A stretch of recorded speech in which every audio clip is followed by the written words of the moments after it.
Allah razı olsun ağabeyler. Atan da vermeyip, bir tuğanın da vermeyip.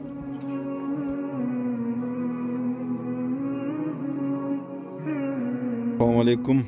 6 dekabr 2020 жыл Казакстанда иштеген боркер бир тууганыбыздын жардамы менен азыркы учурда Мүрөк коомдук бирикмесинде тизмеде турган үй бүлөлөргө 20 каптан көмүр берилип атат.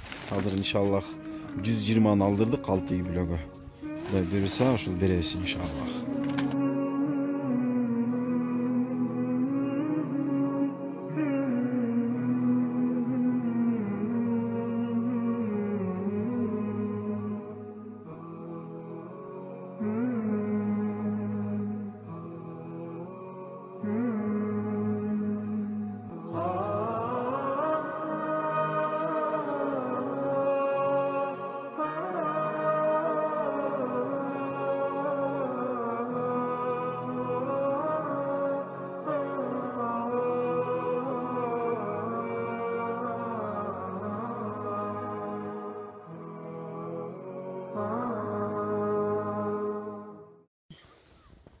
Allah razı olsun ağabeyler.